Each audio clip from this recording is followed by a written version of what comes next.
Am I glad to see you? Is this your seat? Is this your seat? No. This is my seat. You're Alice. I want you to hear what's on my something happens with the sign.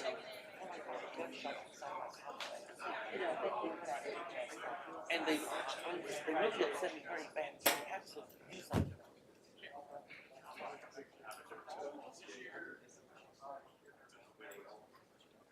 Jim.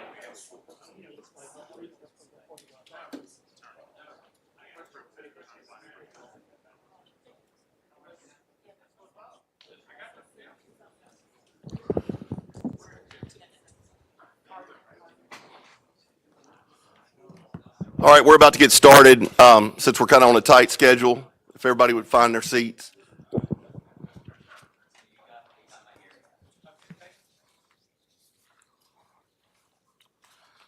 All right, I'd like to call to order the Public Safety Committee meeting of the Shreveport City Council. If I could, I have the Reverend Dr. Jonathan King, who is the head pastor at Christ United Methodist Church in Southern Hills, who, by the way, was former councilman, the late James Flurry's home church. So in honor of Mr. Flurry, I'd like for you to start us off in prayer.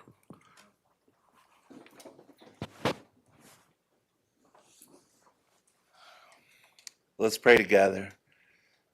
God, we come to you now, and we know as we come today, there are various opinions and various ideas. I pray, God, that you would bring us together in unity, though we may not be in uniformity. Pray that you would bring us together in unity for this purpose of this meeting, for safety. God, you've called me to and others to pray for those in authority. So, God, I just pray that your love and your strength would be upon each one of our leaders and each of those present here today and all the citizens of Shreveport. And we give you thanks for your constant grace and love that's poured out upon us each day. Help us to take the moments of this meeting to glorify and honor you and to do what's best for the citizens of Shreveport. It's in Jesus' name we pray. Amen. Amen. We can go ahead and do the pledge too. Go ahead. Go ahead, I'll face Councilman. the flag of the greatest country on earth, and as we say the pledge, let us be mindful of the sacrifices of our POWs and MIAs. I pledge allegiance to the flag of the United States of America and to the republic for which it stands, one nation, under God, indivisible, with liberty and justice for all. So before we begin, I wanted to kind of go over what the Public Safety Committee does and why we are here. The Public Safety Committee is just an arm of the City Council. It originally was formed in order for pieces of legislation pertaining to public safety to come in front of the council and be debated, not in a council setting, but in a more informal forum. So this is a good place for us to hash out ideas about the crime problem that we have in Shreveport and other issues where it comes to public safety. The members of the Public Safety Committee meeting, the Public Safety Committee or myself, Councilman Jim Talaferro, or as a good friend of mine likes to say, Taliaferro, also Councilwoman Tabitha Taylor, the mayor or his designee, the fire chief Wayne Smith, the fire chief Reese, Chief Reese, Clarence Reese, and the police chief Wayne Smith. All of those have voting privileges and can send a piece of legislation to the full council for approval. So that's kind of what we're here to do, just kind of go over some ideas, hear from the department heads about public safety, and also hear from the citizens. So moving on, do we have any public comments? Okay, if you have a public comment, if you want to just come up and, who had the first one? I saw some hands up. Ken? If you would, just state your name and limit your comments to 3 minutes, please. Ken Kraft, 3 minutes, okay. Public safety is such an important part of municipal government. So I'm going to start out by just quoting from Federalist 62, from the 11th paragraph of the 62nd Federalist paper. The first sentence is just so important. It said, a good government implies two things: fidelity to the object of government, which is the happiness of the people. Secondly, a knowledge of the means by which that object can be best attained. So those simple 34 words say, y'all want to do what you can as the object of government, the happiness of the people. Well, what is the means by which that can be best attained? Well, okay, well-trained officers and firefighters and paramedics, but well-trained people takes money. We have a huge shortage, as y'all are aware, of police officers particularly, a small class that's getting underway. Hopefully, the next class will be bigger. But I really think it would be advisable maybe if the mayor and the council at some point, and I brought this up 3 times previously, so this is the 4th, a resolution or a letter, but support the 3.5 mil juvenile justice tax on the October 14th ballot. It would free up about $3.5 million a year that is collected as part of the sheriff's Caddo law enforcement fund, but it goes to juvenile justice, so the sheriff doesn't get it. Well, let's invest in juvenile justice, return the money, which is supposed to go to the sheriff, to the CPSO, and hopefully we can make some progress. The final comment is that with such a shortage, we really do need to get moving, and I think we are on the substations. That was approved back in December 21 as part of that project. Quicker response, fire stations are all over, as Grayson knows so well, to respond more quickly to medical and fire emergencies. Well, substations, maybe we'll get 4 of them. The discussion before the vote was 3 or 4. The ballot language doesn't specify a number of substations. It's your general legalese about equipment and furnishings, therefore. So let's hope that by moving some people out of the main police headquarters, we will have a smaller footprint, as the chief told me last Friday, and therefore the project cost will be that much less if we have a smaller new SPD headquarters. Thank you for your attention. Thank you as always, Mr. Kraft. Mr. Kallenberg?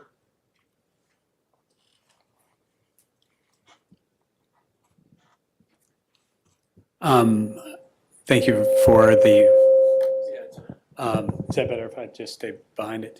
Thank you for that, that moment of respect. I wish my wife knew that you called me that, Councilman Boucher. My name is Gregory Kallenberg. I'm a representative from the Prize Foundation.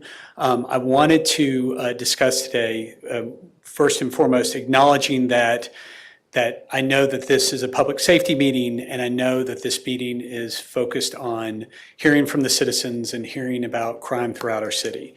I'm going to be a tiny bit selfish and mercenary up here. I just want to let you guys know ahead of time that I'm also leading an organization that puts on an event called Prize Fest. Prize Fest is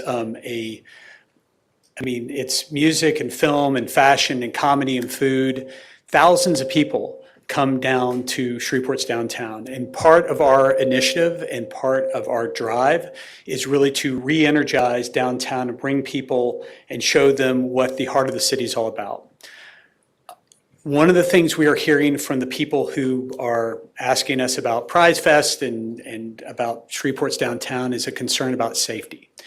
And right now, because we are putting thousands of people downtown, is I'd love to put it on the radar of this commission that we would love to find ways to work with you guys to create a safer downtown, whether that is you guys advising us or for the police to have a as big or a bigger presence, a more attentive presence downtown, given some of the events have happened of late.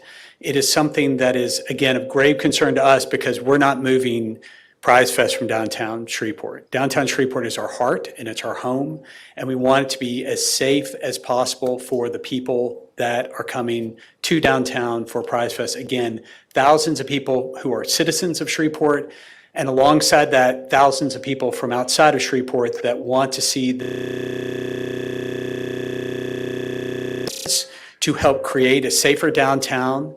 You know, again, selfishly during that October 13th through the 22nd, important dates for us, though I know that downtown is important to everybody all the time. But for us, whatever we can do to augment what we do in order to create a safer environment for our people down there is something we'd love to work with you guys. Thank you. Appreciate everything you do for downtown and for Shreveport. Hey, thank you, guys. Appreciate you. Next, Sammy. Sammy Mears. I was here about 2 weeks ago, and somebody said that if something could not be done about stopping the people from causing all the gunshots, that we should hang it up, but I never did agree with that for 1 second, and I'll never buy that statement for 1 second either. Put all cameras up everywhere that you possibly can, and I ask that you also send the best patrolman over to Oak Meadows that you can on a periodic basis late during the night, because last night some gunshots were fired at my complex inside the building and outside of the building, and I had to get down on the floor right away for safety purposes. Not only that, I was very scared, very upset, and I cried real hard because I thought that my life was in jeopardy, and I thought that I was being targeted by somebody that I didn't even know. And I thought about it today, maybe I was not being targeted, but it scared me. I don't like that. I don't bother anybody at Oak Meadows, so please get more cameras up and out there immediately, and have some patrolmen come down at 10 p.m. tonight and patrol over to Oak Meadows on a periodic basis. We can't have this, and I fear for my life. If something goes up and it comes down, I don't want it near me. Thank you, Sammy. Mr. Huck.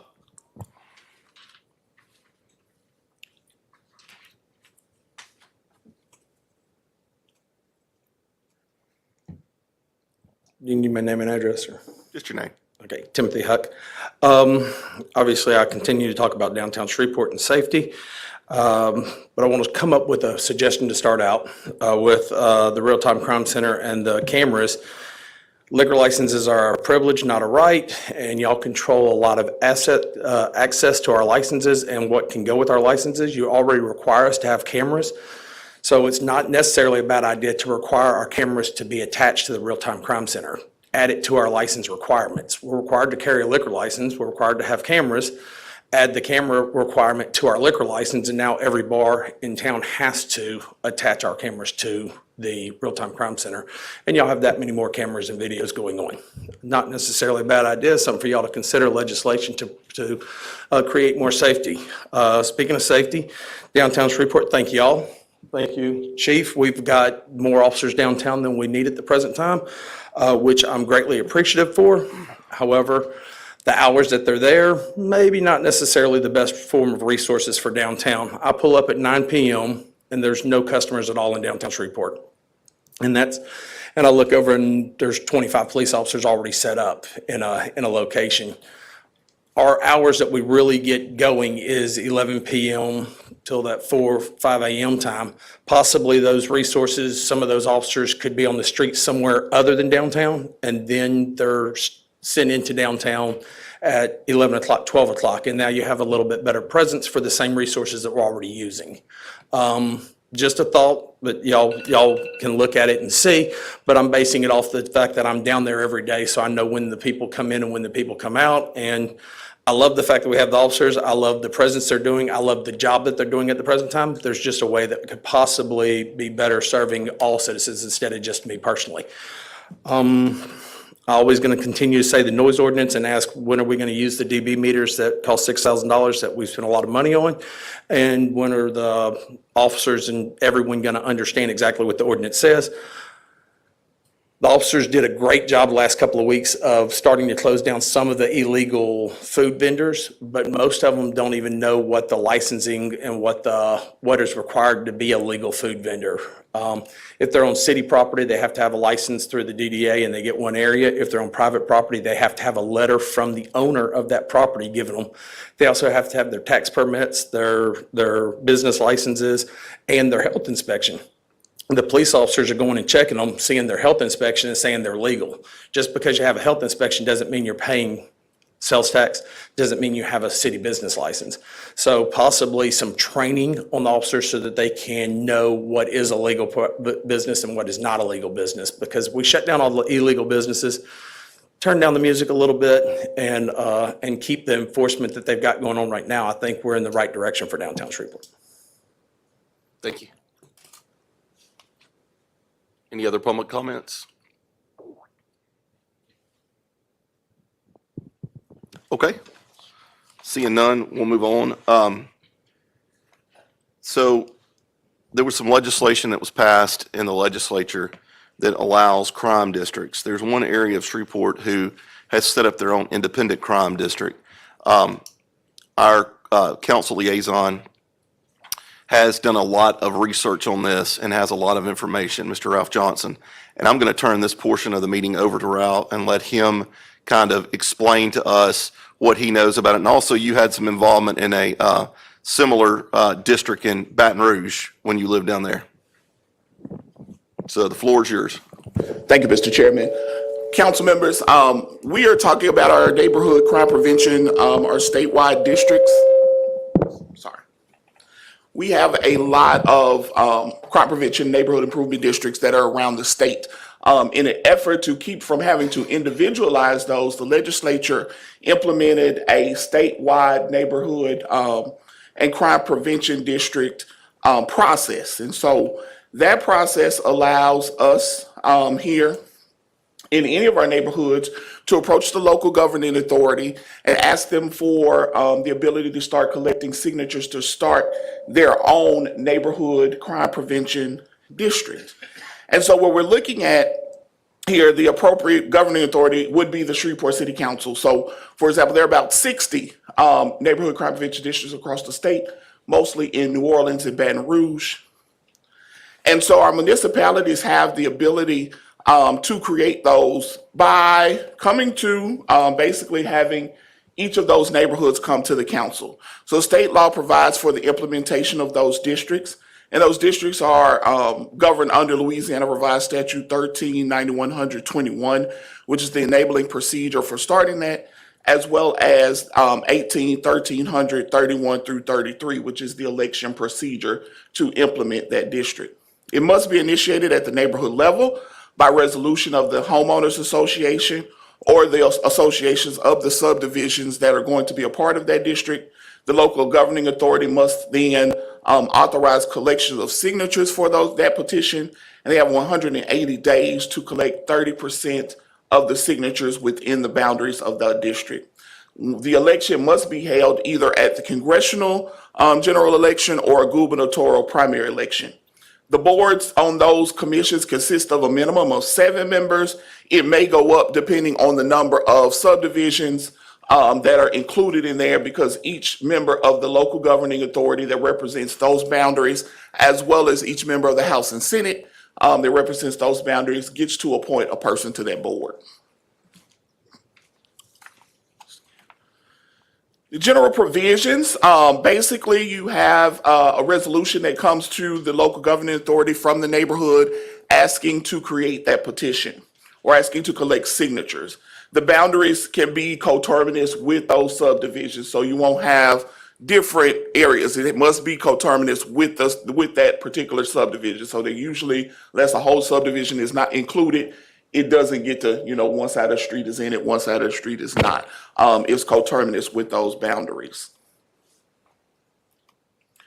The general provisions as it relates to governance, as I said, there are 7 members minimum on that board, depending on how many districts it falls between in the House, the Louisiana House, Louisiana Senate, as well as the City Council. They each get to appoint a member as well. Each of the homeowners associations president serves as well as an additional board member that's selected by that homeowners association.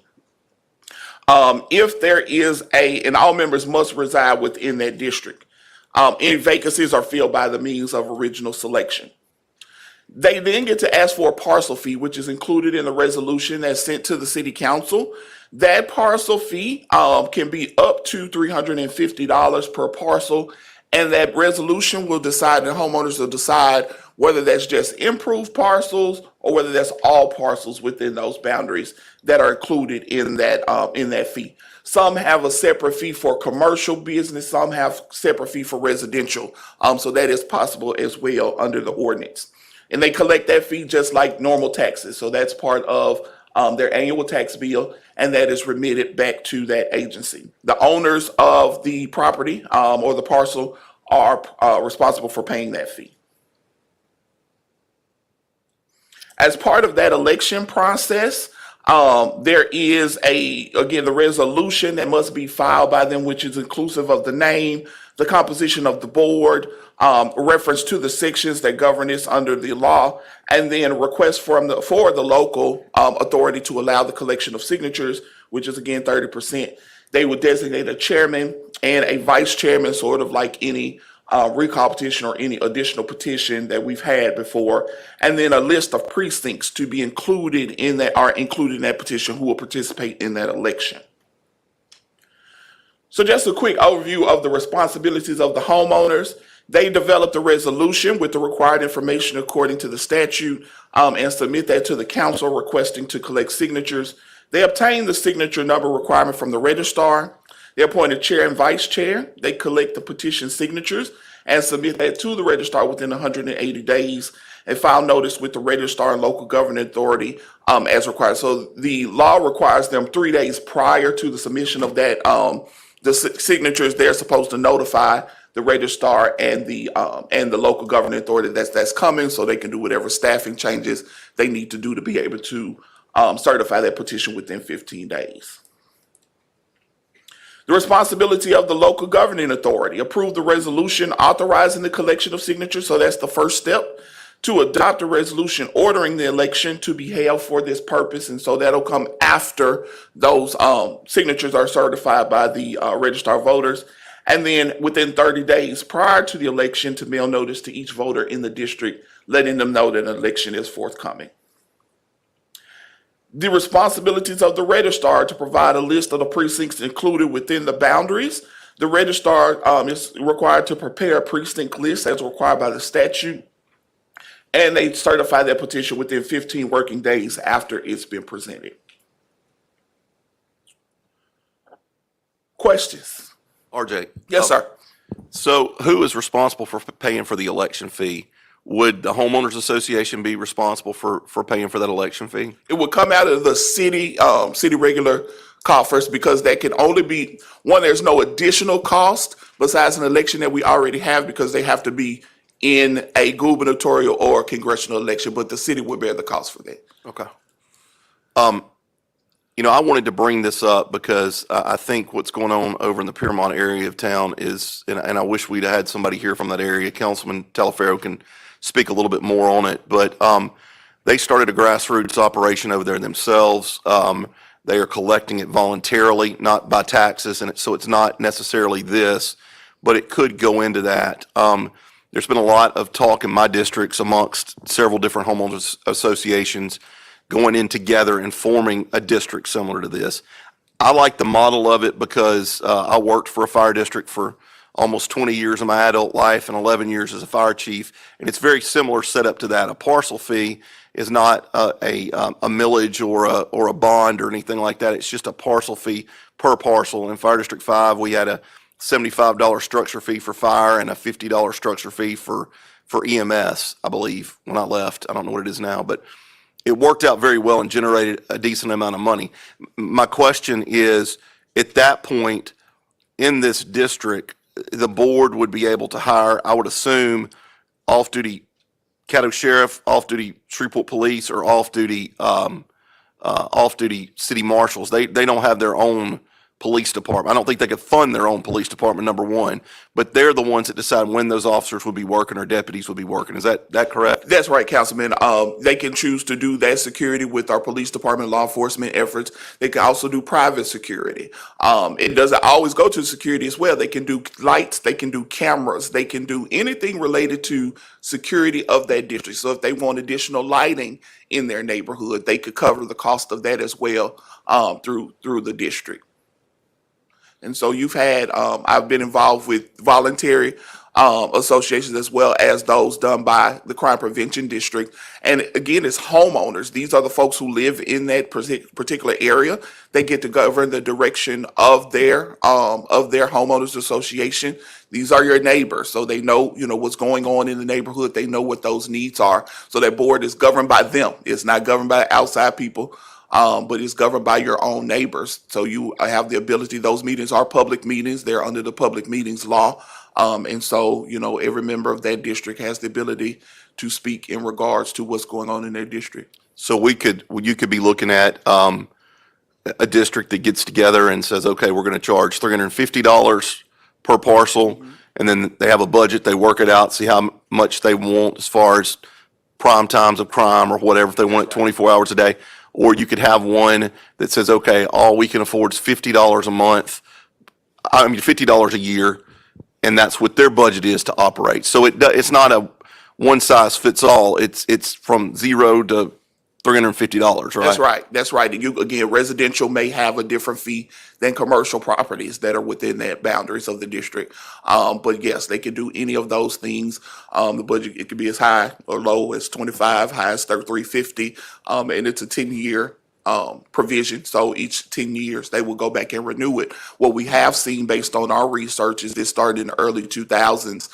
And we can see that there's been some changes, and we've got some good reports as it relates to crime prevention districts in certain areas, particularly in Baton Rouge. One of their crime districts was a high crime area. I think between the time that they started their district, I think it was a 6-year gap, they had a reduction in homicides of 86% in their district.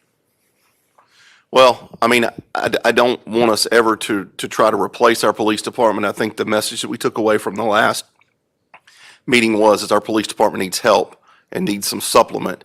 And if there's any way to infuse, and it also, I think, the thing that's attractive to me is it puts it in the control of the neighborhoods as well to a certain extent on how much extra they need. And the law, Mr. Chairman, the law actually says this is not in lieu of the police department. It is an extension of law enforcement. So it specifically mentions that in the statute as well. Any other council member have a question? Yeah, I just wanted, Chair, I was just going to kind of bring people up to date on the security district in the Piermont area. And what they have done, they have formed an LLC. And they're very interested in this legislation. Obviously, their concern is that how much government is going to be involved.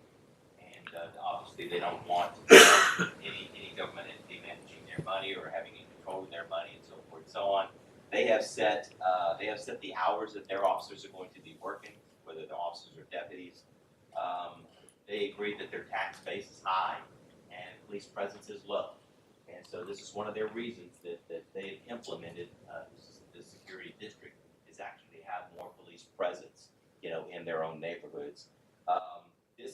They agree, and I agree also. I have members from the South Highlands who are very interested, and in the Broadmoor district who are very interested in doing the same thing. They realize that if they do this, it's really kind of a benefit to the city and our police department. And that many of us who have patrolled the streets, we realize that oftentimes we are pulled out of our own area of responsibility to handle another area, leaving our area vulnerable or leaving our area unprotected. What this also does, and they recognize this, is that because they are able to do what they've been doing, quite frankly, able to afford doing the security district, they are not releasing their officer to go do other things. But in the event that something does happen, the officer can be pulled away into another area of responsibility or an area of call where hot calls are happening, and they're not left with any police presence. So I think this is one of the reasons, multiple reasons why they decided to go the statewide, to go the crime prevention or the security district to implement that particular program. So it's working well for them. They love what they do. They love the officers that they're working with. And like I say, I have other neighborhood associations, other neighbors that are interested in doing the same thing. But obviously, I think this is a win-win for everybody, including mainly the city. So I appreciate it, Mr. Chair. Councilman, if I may, this is also a great opportunity for our community oriented policing. Most of the crime prevention districts have the same officers that establish a relationship with that community. So this helps with the relationship with the community as well as law enforcement as well. Excellent point.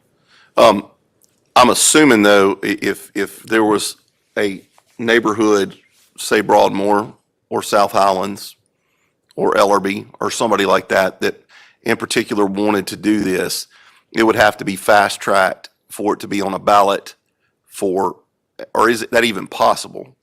So we did have a district that wanted to do it for this gubernatorial ballot, and it was a very compressed time frame.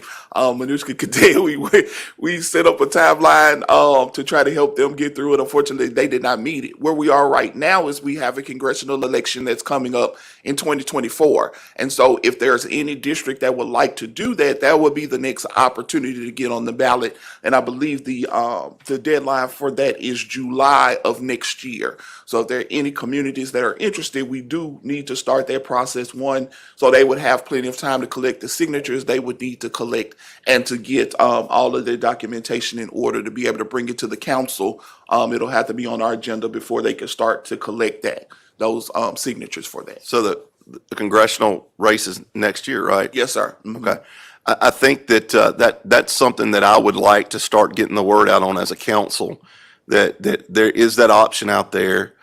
If of course, or at least in my district, that option is out there, and there's no reason that a community can't start this on a voluntary basis and start getting their board in place and start getting things lined up the way they need it, and do similar to what the Piermont area is doing, and then I would assume that they would start collecting taxes in 2025, or the parcel fee in 2025.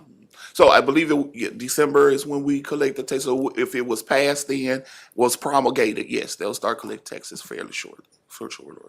Well, since you're a wealth of knowledge on this, I guess that we'll all individually get with you on how we want to handle getting the word out. Well, it's in all of your newsletters. So there is a blurb in all of your newsletters for the summer edition in there with all of the information they need to contact us. We're happy to help go do a presentation with any neighborhood associations or things like that to get them prepared. My plan was, I think that I might set up a couple of community meetings in my district over the next couple of months to just kind of discuss this and see if there's any interest in it. So, That's great. Councilwoman Taylor, do you have anything? Councilman Brooks? Chief, do you have any comments on this?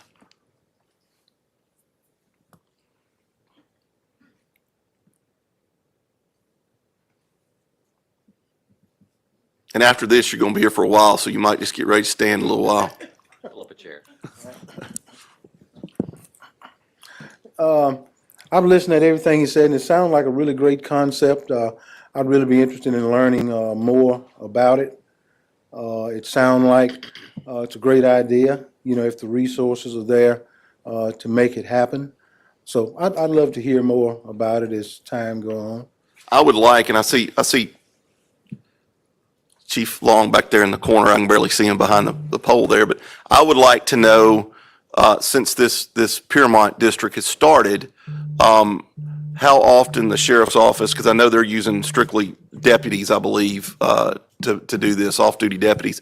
But I would like to know how many times that I saw something the other day on Caddo 911 that was a vehicle burglary. SPD had 2 units on it, and the sheriff's office had like 2 units on it. And I was curious if maybe that was something that the sheriff's office was able to catch somebody breaking into a vehicle at the time and then called SPD to take care of the report or something. But I would like to really know how many times over the last, since this has started, how many times they've been able to really assist. I think that's good information to have, how many times they've been able to assist y'all or get on scene quicker or something like that. So if you don't mind maybe checking with the sheriff's office and seeing how often they've been able to really avert crime, I think that's a big tool for us to look into. Yeah, RJ, if you have more information about other cities or other places that has this, if you could provide that to me, because we need to do a lot more in-depth research to see how it actually affects police department and how it actually affects that community. So if you could get that to me, we'll get somebody on it. Absolutely. Okay, Chief. Mayor, you or Mr. Dark have any comments? Okay, thank you. Okay, moving on, law enforcement in the city of Shreveport. Chief, if you want to kind of give us an update, and I guess we can kind of, if you want to give an update on what happened in downtown, we can kind of move that into this as well. Okay, since the events that took place several weeks ago downtown, and I want to thank the administration for allowing me overtime money to be able to do this kind of stuff because, as I always say, you know, if I take a police officer off duty, on my own duty, from one community to put in another community, the community I took them from suffer. So in most cases, I have to try to rely on being able to hire somebody back who is off duty so that it doesn't affect other places in our community, because everybody's safety is important. But thanks to the administration for having me the resources to be able to do that. Since the incidents occurred downtown, we have beefed up our efforts to get more cameras on our systems. We put together some operations that are continuing that has been quite successful. As a matter of fact, just to give you a few statistics about what has taken place over the past couple of weeks downtown, and the marshal's office and the sheriff's department has been there to assist us. Within the late night hours, we've arrested 16 people on felony charges. We've arrested 16 people on misdemeanor charges. We've issued 3 summons. We have wrote 61 traffic citations. We've made 230 traffic stops. We have taken 2 juveniles, underage juveniles, into custody and taken them to a place of refuge. We have executed 27 warrants. We have seized 6 weapons. We've made 23 Terry stops. We have seized 165 grams of marijuana, 38 grams of methamphetamine, 10 grams of cocaine, and we've written 39 parking citations downtown.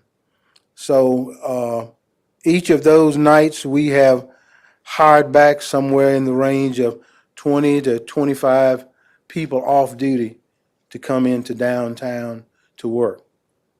And I believe it's been successful. As a matter of fact, we hadn't got any complaints from downtown. I hope you hadn't. And we do plan to continue that effort for a while, as long as we're, able to get people to do so. At the last Public Safety Committee meeting, we talked about also portable cameras, camera trailers, and I had told y'all that we were getting bids on those, and we do have the 3 bids back, and a local company is the low bidder. So we're very anxious to move forward with that as soon as we can. Who was that company? Guardian, Guardian? right. So, Mr. Chairman? Yeah. Chief, any time frame on when these surveillance trailers will be in use? I don't know, it's gonna hinge on a lot of things, moving parts, me getting the funding, and the funding is there, but making it all work out, but it's as soon as possible. I don't know how to put a time frame. I don't know whether they have these in stock, or they're gonna have to build them and retrofit them to what integrates with our RTC. I think they're gonna have to build them I think for some so, specifications that your officers wanted. right, but 3 companies bid, 2 local companies, and Guardian appears to be the low bidder. Well, that's good news. And I'm glad the success down there. I don't know, Councilman Brooks, I didn't get any complaints this weekend really, and I do have one question, and the presence is amazing on particularly Commerce Street. I've been down there the last 3 weekends late. Is there a particular shift that these officers are working, or are they working an 8-hour shift, or Do you know what time they come in for the weekend shift downtown? Generally, they're working for an overtime operation. It's generally around a 6 hour, 4 to 6 hour shift. Okay, I And we did try to- notice and, you know, very glad that they're there. But I think that they're there a little too early. To have that many of them, 25 or 30 officers at 9 or 10 PM, there's nobody downtown. So maybe we could adjust what time, maybe they could come in at 11 or 12 and be there, till 4 or 5 in the morning. I'll see what I can do. There is a strategy behind it.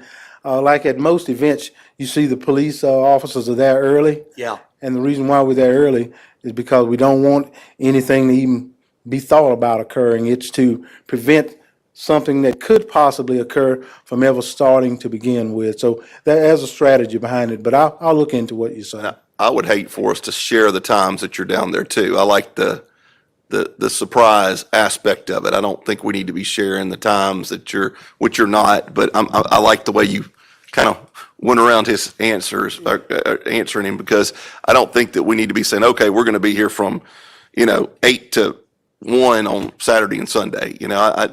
I would prefer it be And here's what I'll tell you, and this is for the business owners down there and anyone else that may patronize downtown. You see police officers in uniform. You don't see the police officers that are not in uniform.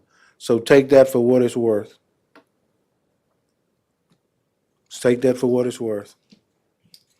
Chief, we're talking about the whole city as well. We kind of lumped in about 3 agenda items. Are there plans to do anything like this in other high-crime areas of the city, or areas that you've been having problems, to do similar overtime callbacks, and try to get into the other communities in town that are having problems? Because downtown's not the only area. It's just the most visible area that we're having trouble. Absolutely it is, and we factor it into our budget, and thanks to all of you for allowing us funding to be able to do stuff like that. For instance, during the summer months, cruising is an issue with us. Well, that is an ongoing process every Sunday where we have an operation, people that are hired back to that as their specific duty is to track the cruising. And I do have all the information here that I'd love to share with you sometime. All of the areas that they go from place to place to place every Sunday, monitoring cruising, all of our city parks. And kids play game with us. If we go to Ford Park, guess what? They pack up and go to 70th and Jewella. Well, we got to be mobile to be able to move with that. But thanks to the funding that you provided, it is an every week thing. In each of our 4 areas, we have a captain that's responsible for that area. And because of the resources that y'all provide for me, every captain has the option of putting together a special operation to target anything of concern in their area at any time. You just got to come to me and show me data-wise that is a need, and come up with a good, reasonable plan that I feel would be success, and we'll make it happen. But operations are going on in other parts of town also.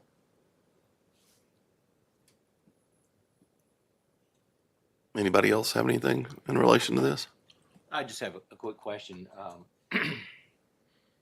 Chief, we know that those who commit crime are very mobile.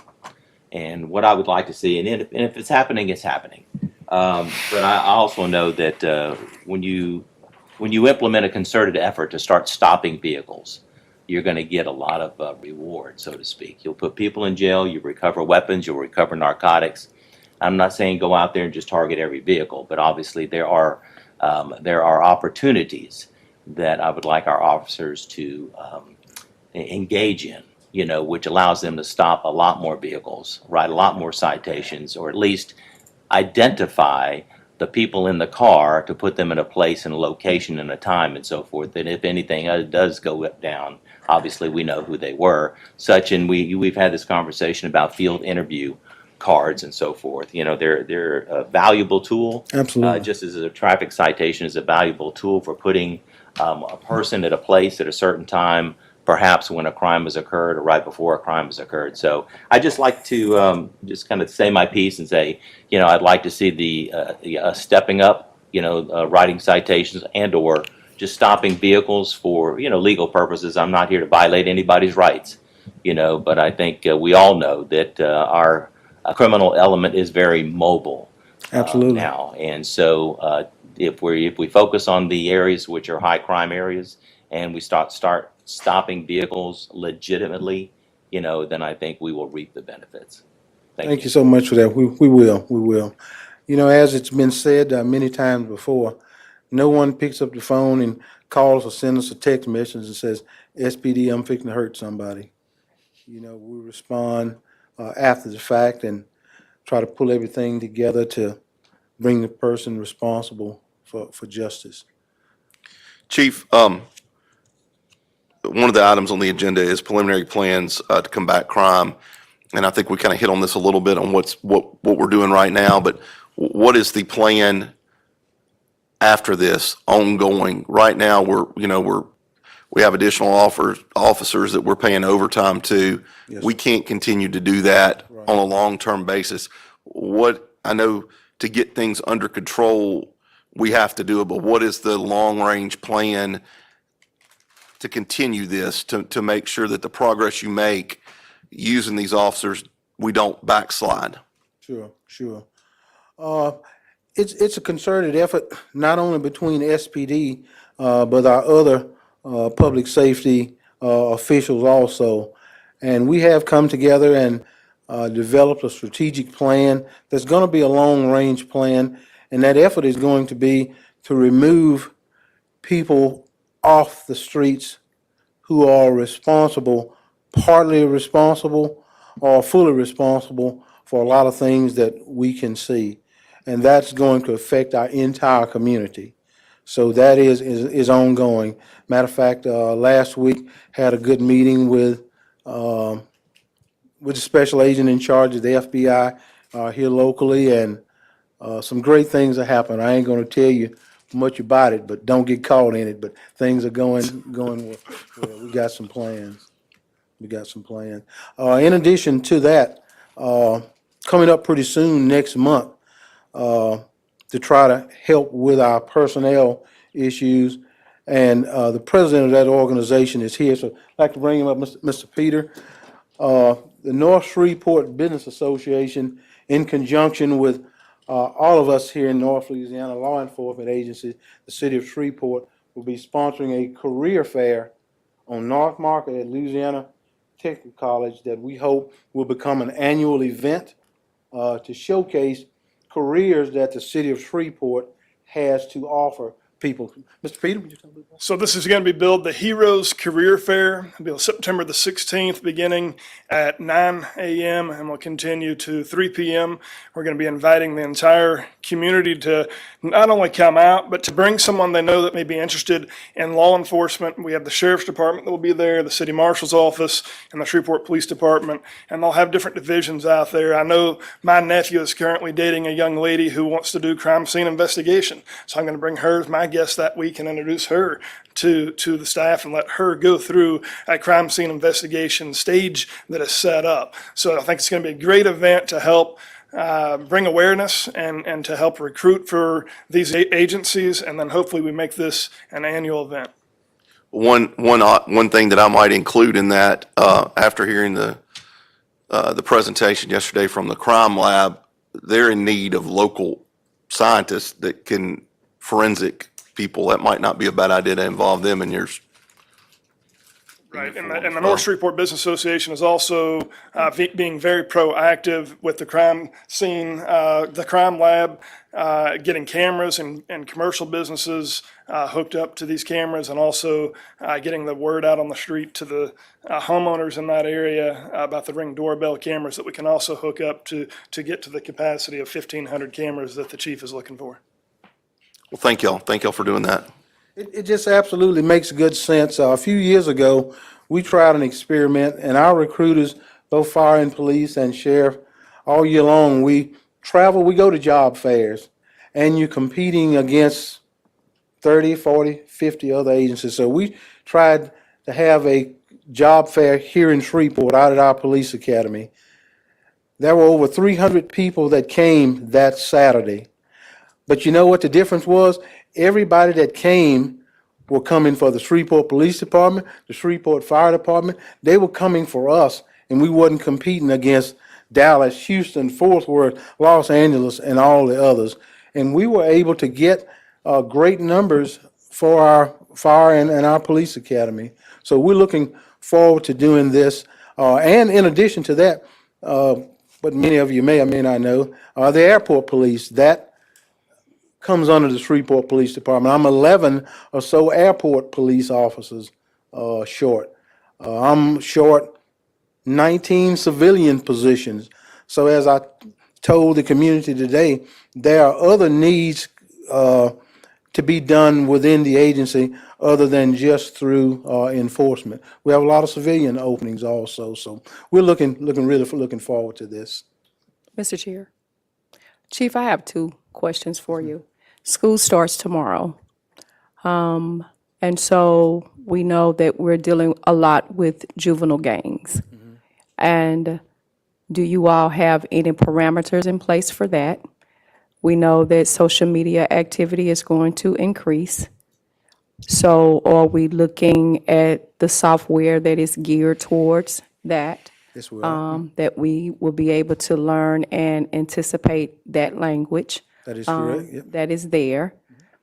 The second part of my question is that once we complete these particular operations, especially when we talk about the operations downtown, when you don't have the 20 to 25 officers, what will be the long-term strategy for that?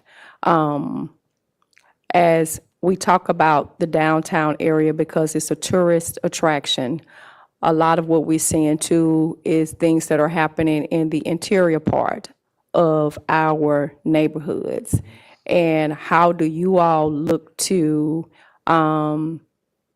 build those relationships back within the community to help you combat crime within those particular high crime areas, because there's a deficit there? So that maybe there's three parts to that particular question that I'm asking you. Sure. Great piece. Coming real soon is the Chiefs Advisory Council that is geared to do just exactly what you say, to build better relationships between the police department, between government period, and the community because of that exchange of information. It has worked well in Baton Rouge and other places. We have found funding through a grant to fund that program.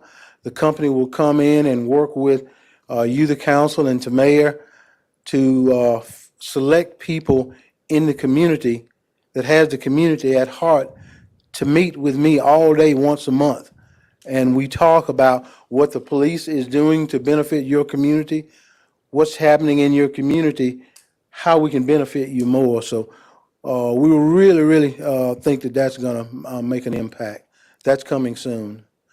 Social media is a big concern. Yes.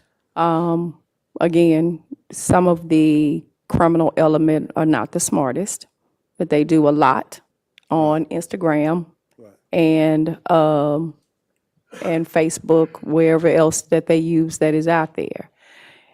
And I want to ensure that we provide whatever level of support that we need to be able to understand the language, because school starting back is a concern of mine, especially with the redistricting that has occurred, that has put a number of rival gangs in the same setting.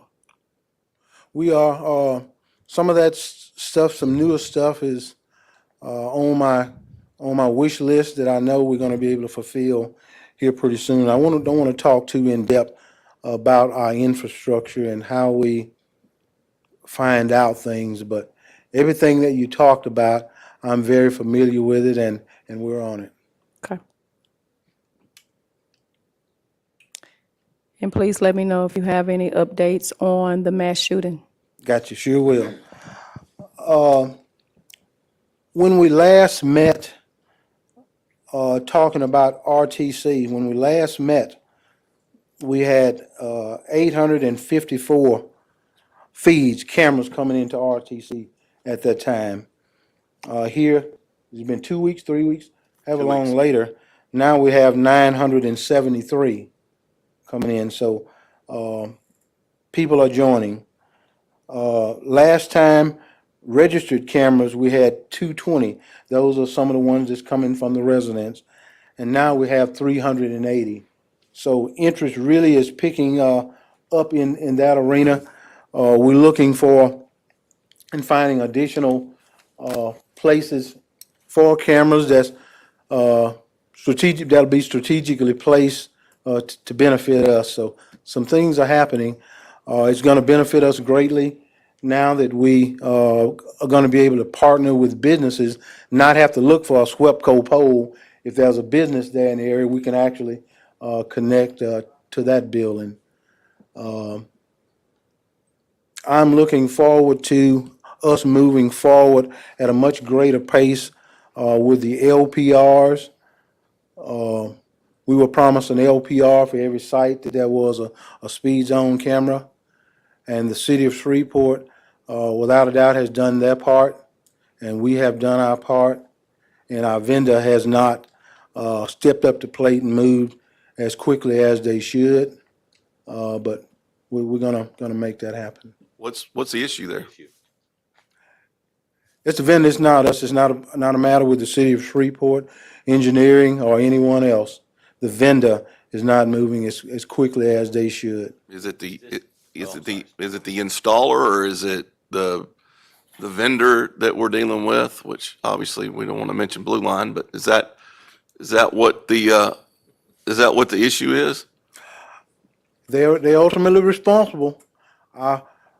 Their job is to put it in, set it up, and working 100% turnkey. So whatever issues internally they're working with, it ain't moving as fast as it needs to go. But I can assure you, it is not on the fault of anybody of the city of Shreveport. We've done our due diligence.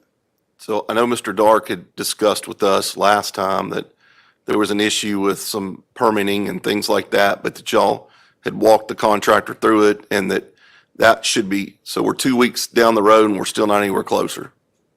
I emailed him last week, and I guess I can do it again and ask what's going on. So I think that's one thing Councilwoman Taylor has really been, and me as well, but that's going to solve some crimes, or at least help y'all.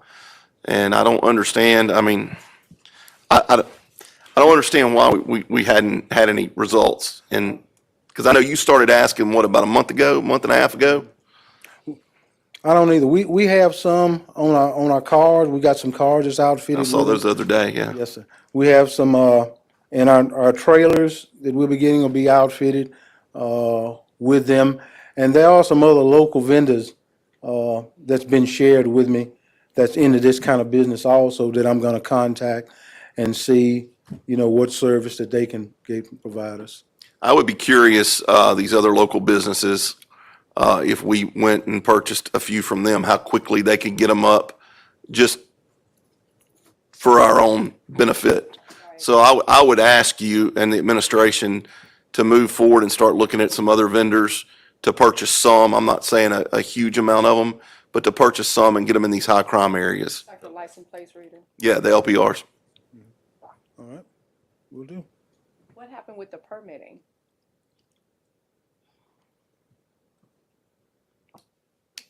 The short version is that the vendor in question changed subcontractors to do all that.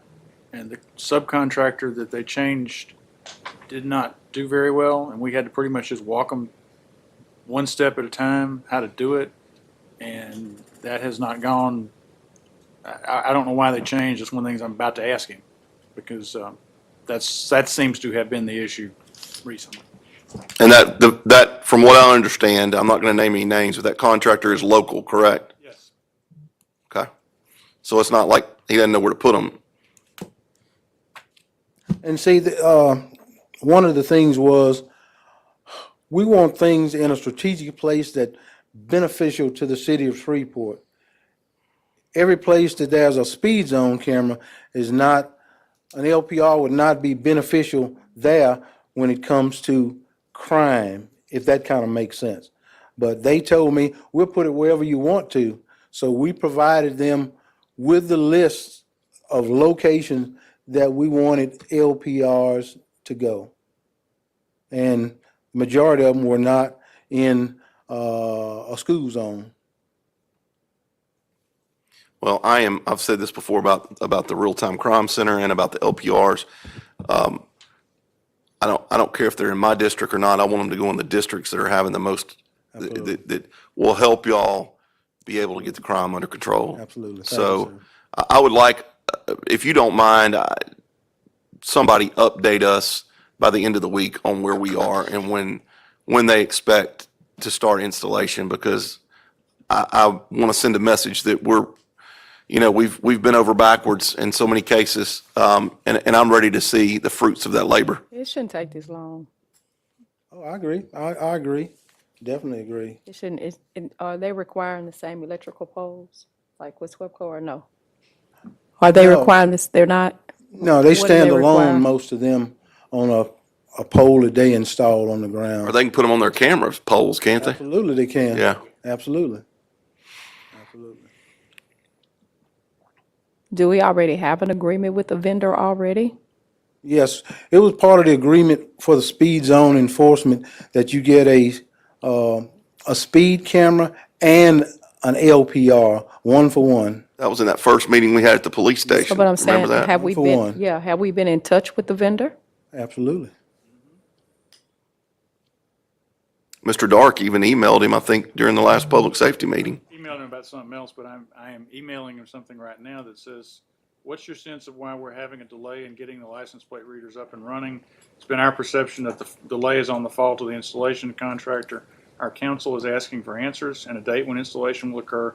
Please advise. Can we not get him here the next council meeting? I'm sorry? Can we not get him here the next council meeting?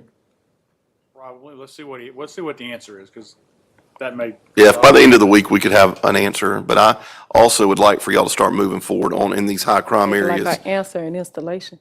Yeah.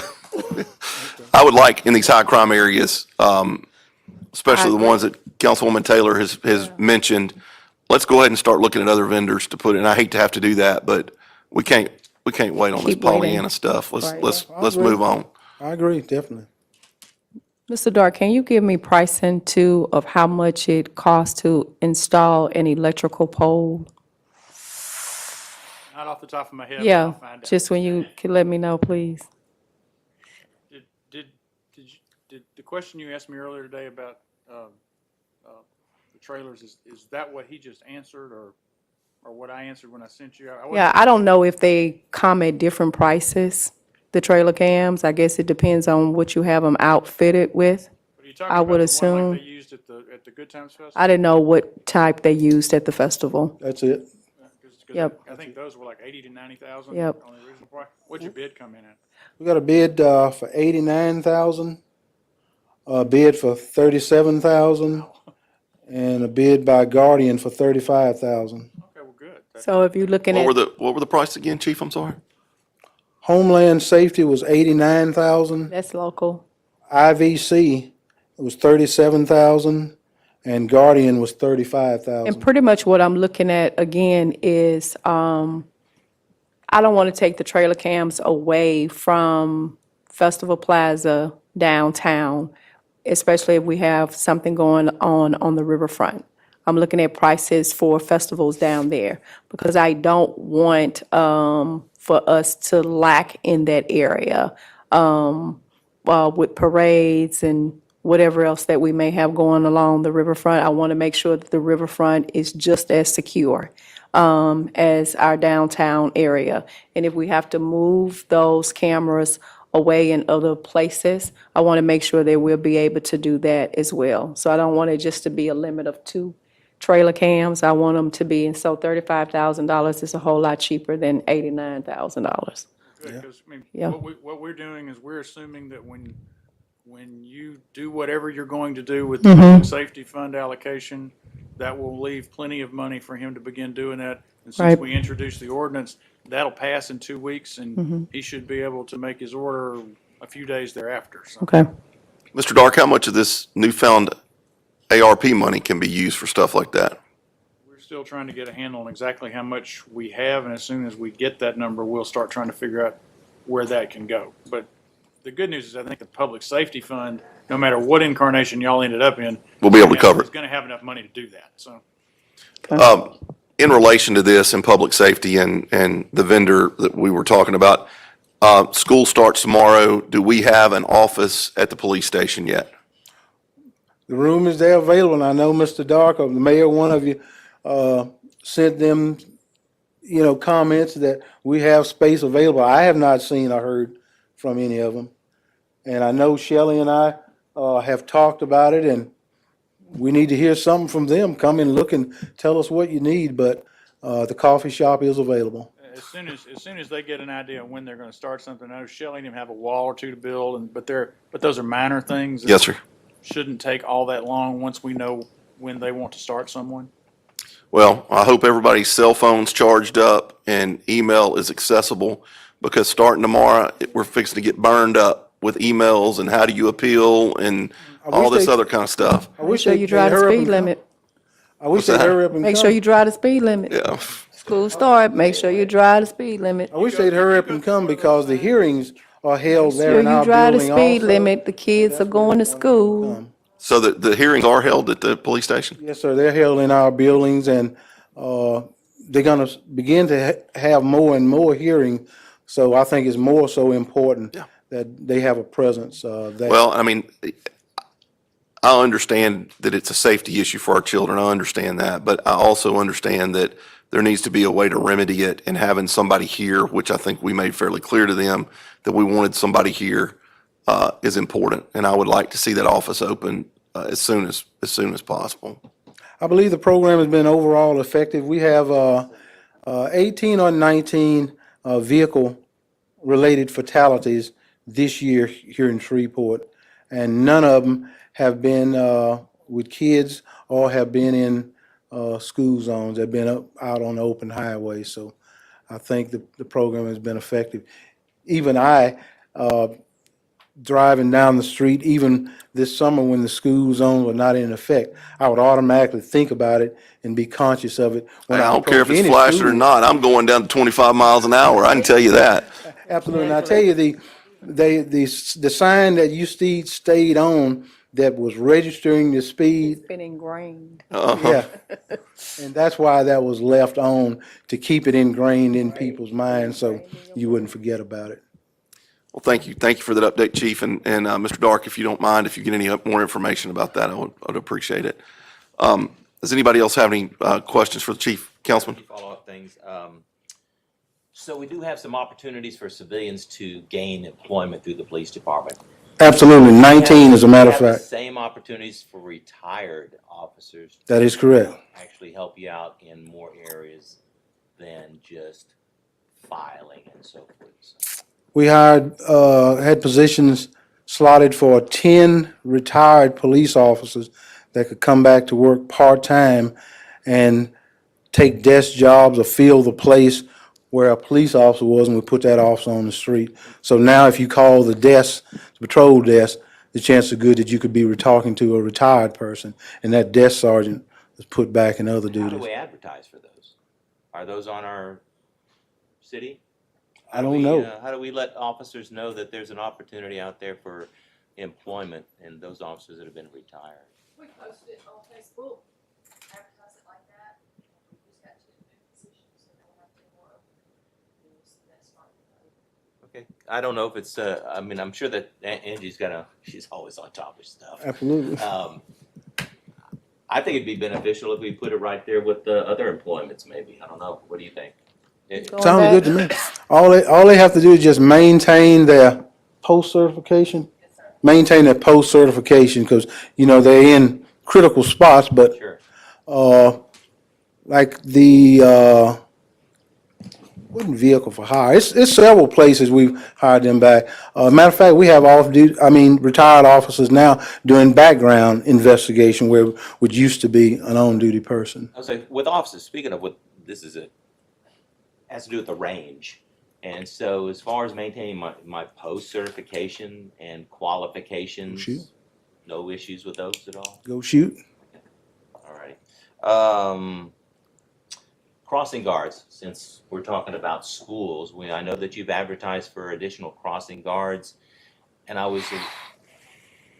well, just tell me how that's going. Are we gonna have enough crossing guards for the school year? What can we do to entice people to work those? Is it a 2-hour minimum in the It's, morning, afternoon? 2 in the morning and 2 in the afternoon, I Okay, believe it and was. so if there's, I don't know how we are with bumping a little salary. It seems like, That would really, really help. I'm all about, if you're there I'm entrusting my safety of my child, the safety of my child with you. I mean, I don't mind paying you a fair wage. And what's the starting? Was it $10? That's what is it? What is Angie? Huh? $10 an hour, which is below minimum. $10 an hour. And they ask me often, what can you do to And get we us a little supply bit them with all more? the uniforms and such, right? I think so, no? Yes. Yeah, they're not wearing We'll get it uniforms fixed, anymore, yeah. are they? And we train them. We budgeted for, is it 90 some? But the thing is the majority of them are people that don't always be able to come to work every day. I don't know any other way to say that. We need a good pool of people. Well, I wouldn't mind us if we need to raise the pay up a little bit. I think for someone to have buy-in or a little pride of ownership, the less that we burden someone that is giving up their whether we're paying them or not, it's valuable time, and what we expect them to do is very valuable. Absolutely. So I think anything that we can, whatever money we can scrape up, I don't think anyone performing a service for our city just gets a vest. I mean, they need to be more easily recognizable. They need to have a little pride, putting on, a shirt with a seal or something like that to where that they, I know that they used to have uniforms. They did. There was We a lot gave of them times all they whistles. took it to the nines and they had I'll one tell you, whistle. there was one guy in front of Uri Drive Middle School when I was in middle school he was dressed with white gloves and, I mean, and saluted you when you went by, yep. Yeah. That's right. And I noticed none of them now really wear uniforms, do they? No, sir. No, sir. Well, I'd like to work on that, and I'd be happy to be part of that going forward. As I recall, we had FBI presence within the police department to actually do, and I forgot what it was called. We're actually doing a study on crime, or maybe it wasn't maybe I'm talking out of turn, but I thought it was the FBI that was actually embedded with us at the police department for a period of time, that was actually giving us some direction on what we can do with our crime issues and so forth. Was that not the FBI? No, with our public safety partnership, they're studying what we do. We make a report to them every couple of weeks. They tell us about best practices around the country, but no, not the FBI has never itself. been That was the embedded Justice within- Department. It was the Wasn't it the Justice Department, Okay, I'm Chief? sorry. We provide data to the FBI about what's going on in Shreveport. I thought somebody was actually here on the ground, actually helping us kind of look at everything that we could do to do things better. Okay, my bad. Alrighty. That's it. Thank you so much, Mr. Chair. Okay, Chief. okay, no problem at all. Councilman Brooks, you have anything to add?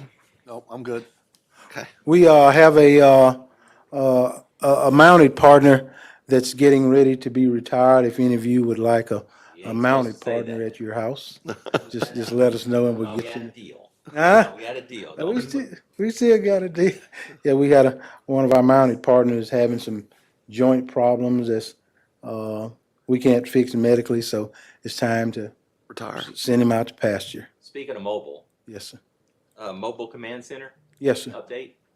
How big? No, is it functional? Our mobile command center? No, sir. We got a new one that's ordered. Okay, still. Our old one, our 95 model that we've been had since Weed and Seed, it's been broke for 4 months. And because it's so old, we can't find a generator to fix it.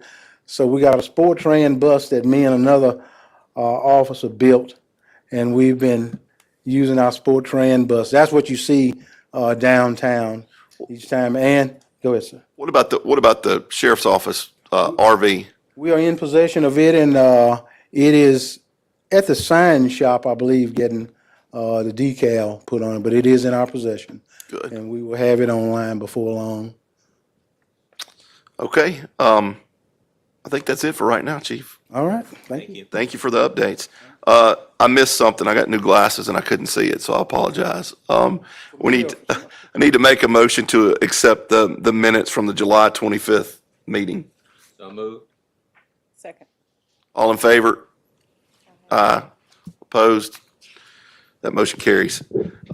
Moving on, security at Government Plaza.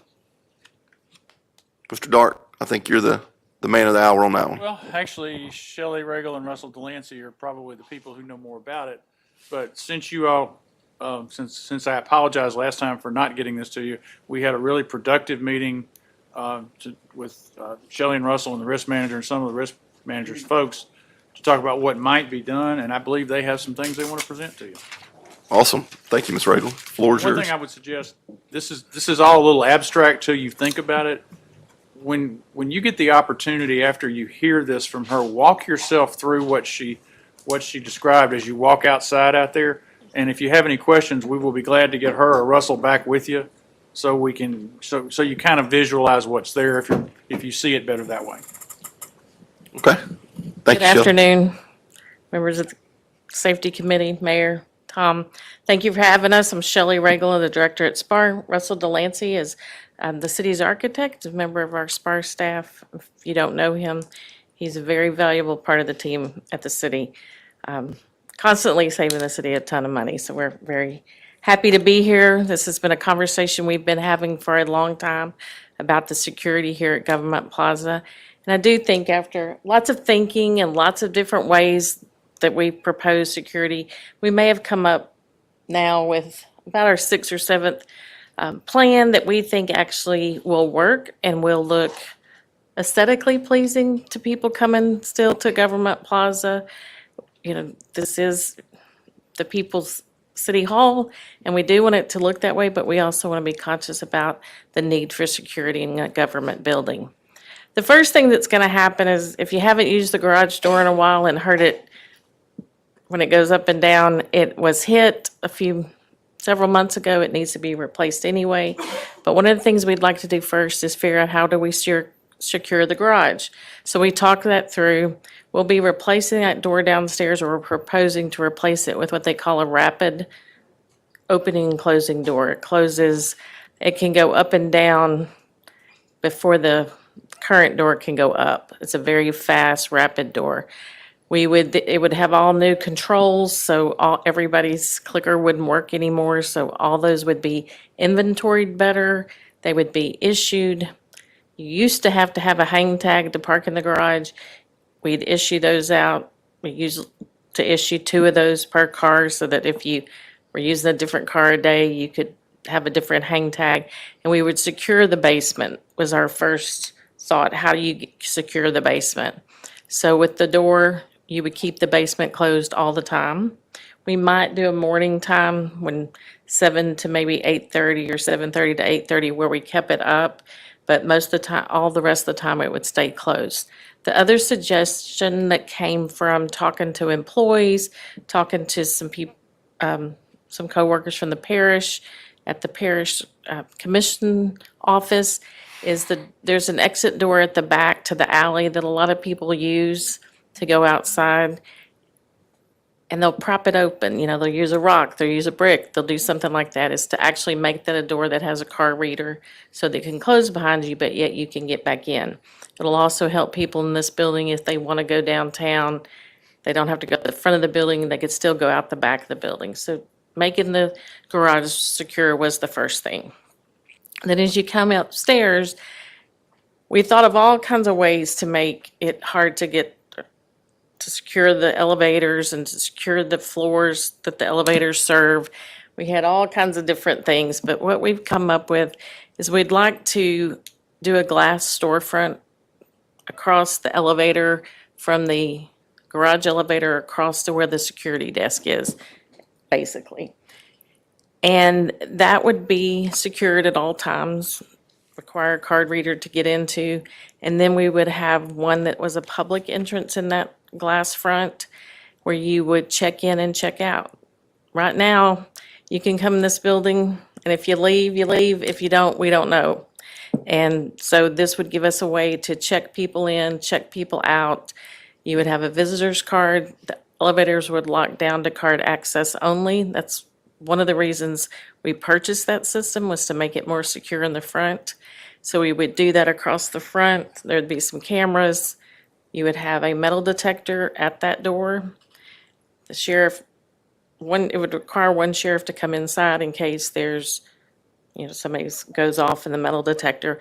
But we'd also have, like we did during COVID, if you were here during COVID, we had a person out front who greeted people. She would be here to take your name, your information. She would make sure you checked in, checked out, so that we would know who's entering and leaving the building.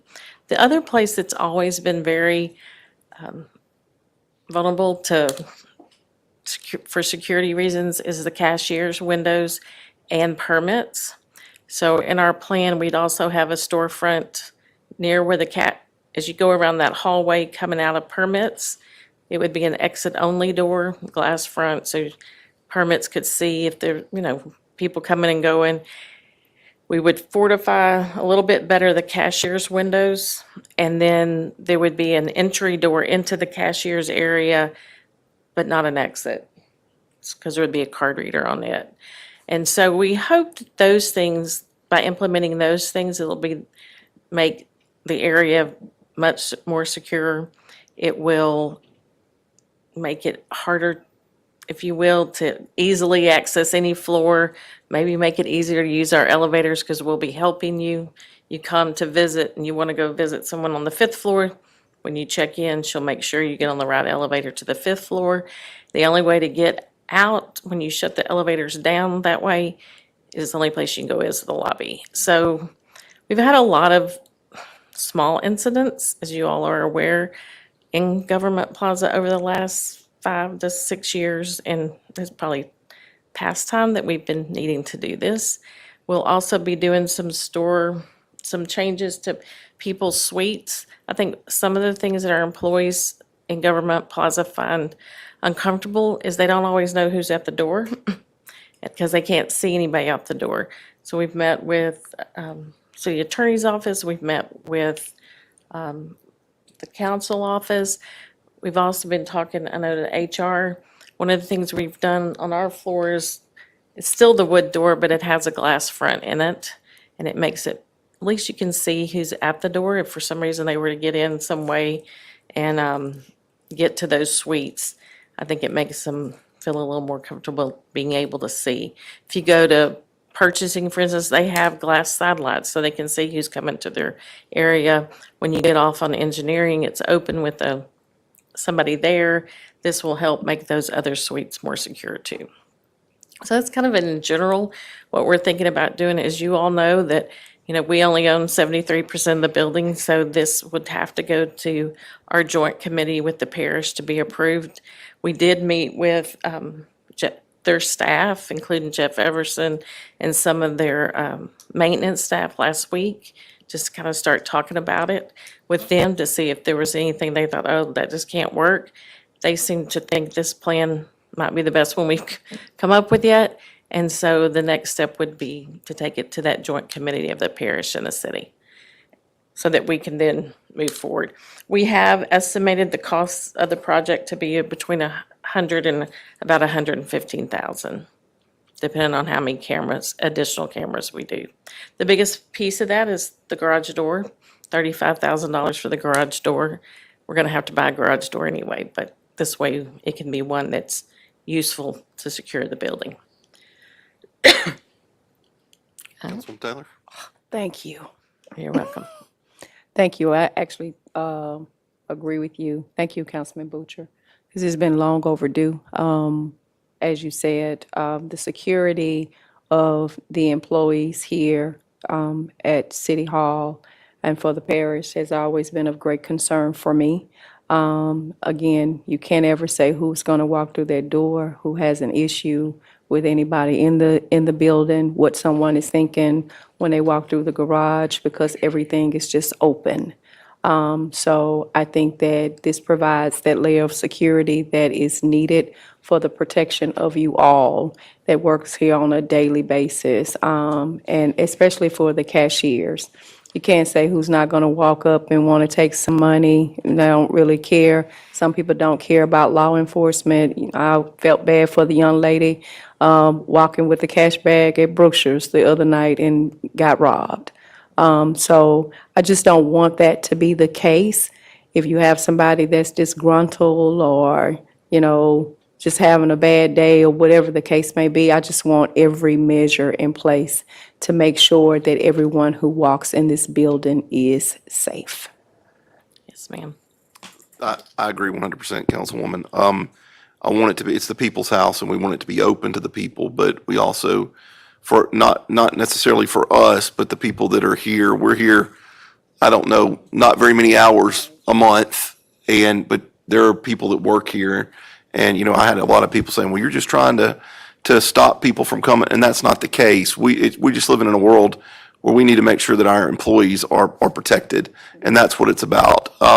One question I did have out here for government, for the chambers, would that glass door be open on council days to allow people in? How would that work? You still come through the metal detector like we do now. The sheriff will be there in case somebody goes off. They can wand them just like they do now, but you'll go through the metal detector to come in. Is there any way to do maybe driver's license readers instead of somebody having to sign in with their name? Can you scan their driver's? I know they do that in some neighborhoods now. Provide a driver's license and scan it. If they don't have an ID, then we can write your name down, but, ask for their ID. We can certainly look at it. We'll ask Shocker if she has it, because I was actually thinking if there was a way that would scan in and then log those people automatically without her having to log it. If you were here during COVID when we had the person out front, she did do IDs, but she also began to work with departments and things became, like people who are coming for routine packets for things. She was there to just hand them out. It became a lot easier in some ways for people to do business at Government Plaza because they didn't have to find their way around. That's what I would do. I mean, if I had somebody coming, I'd say, hey, can you just leave it at the front desk and Yes. have somebody leave it at the front desk and then they don't even have to come in. Yeah, there was a lot of that during COVID, and we think that's kind of how this will start to work out. But a credit card, we'd like to take your credit card when you enter the building, solve the budget problems I have. So, but the card reader might be, driver's license reader, could log those people in, she could log them out, because that's the big issue now. If you work late and you're ever here after hours and you hear all these noises and you think, nobody knows who might still be here, because you can get in and you can stay here and, you can sit in offices. I mean, it's just easy to be here and easy to be in this building. And that in the garage, if you leave after hours at night, as many people do, it'll be comforting to know at least that it's been secured. We've got quite a few people that frequent the garage. Yeah, it's quite a always few concerning. frequent the garage. And there's one area that the sheriff's department and the parish brought up. It's the first door on the corner of the building in the garage, that there's a little alcove there that we may want to add a camera to that might make it safer back there. Well, I appreciate you working with the parish and the sheriff's office and everybody else. This is something that I know we've talked about in this committee for several years now. And Mr. Dart, Mr. Mayor, thank y'all. I know it's never pleasant talking about changing the way people access their government, at least, but we do have employees to protect. And I think it's the right thing to do, as long as people have access, but it's somewhat controlled access. We just want to say thank you to those two Mm-hmm. for pulling something together that's realistic, that's reasonably affordable. Sorry it's taken as long as it has, but we tried to, focus on it, and they've done a really good job, and we spectacularly appreciate I it. agree. Thank you. Sounds good. Thank y'all. Thank Yes, you. if you want to look at it at any time, let me know. Well, at some point as we move forward, maybe meeting with council, maybe 2 or 3 at a time and just kind of discussing where we're at might not be a bad idea. Shelley, when will be your next joint meeting? We'll need to ask the parish and we'll need to call one. I think usually the clerk Yeah, works the with, clerk, Tanya. works with, Yeah, I Jeff. guess Jeff and calls that joint meeting. Okay. Okay. All right, All right. thank you. Thank y'all. All right, moving on, Chief Reese.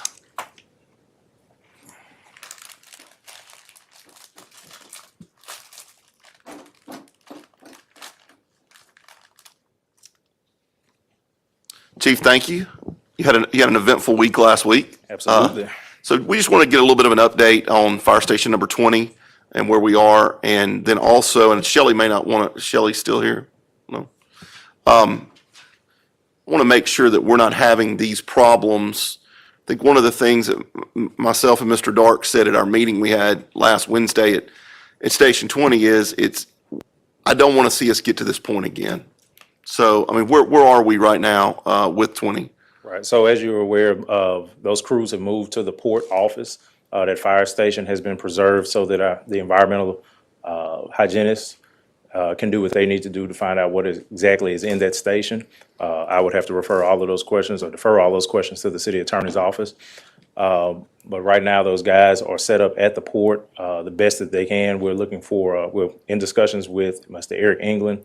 We want to make sure that we have the same level of service to the port and also to those citizens in that area. How that looks going forward is what we're trying to work out, whether or not that's using or utilizing space from Kettle Fire District 5 or moving some of our vehicles to stations that are in that area, Station 19 being one of them and Station 22 on Southern Loop being another one. That was my major concern. I think the port for an immediate deal was not bad, but I am concerned about the areas, and I have had a few calls from constituents in the 12 Oaks area and up around LSUS, Town South area about response times. I know you've got 3 pretty close, you've got 19 pretty close, but you added about 5.5 miles to 20's response back into town. It's just over 5 miles. Since they've been moved to the port, they still have made about 7 runs. I think Mr. Dark even saw running hot to a run. Okay. So they are still making responses. Well, I would like for us as quickly as possible to kind of move them a little bit further north, at least, if we could in the interim. But I appreciate you. I mean, immediately you started the ball rolling on this when you heard about it, and I commend you and the city administration and city attorney's office and the port for sure for stepping in and getting those guys out of there. I've known about 4 guys that were at that station and had some pretty bad issues. So, but that's part of the job as well to a certain extent. But it's still scary, and I appreciate you taking care of it and taking care of your men. So, Appreciate it. We have a wonderful team that took care of a lot of that. I will say that anytime there's a view to discipline, as you're well aware, civil service says that I have to do a notice of formal investigation. So while we're looking at why and how this took place and took over a long period of time, that part is being investigated. And again, anytime there's a view to discipline, I have to do a notice of formal investigation. so you are investigating why it took so long for it to come to us. Absolutely. Okay. Okay. I'm not gonna say much else. Okay. Thank you, Chief. All right, does any other member have anything that they'd like to bring up before the committee? All right, if not, we're adjourned. I tell you, man, I'm going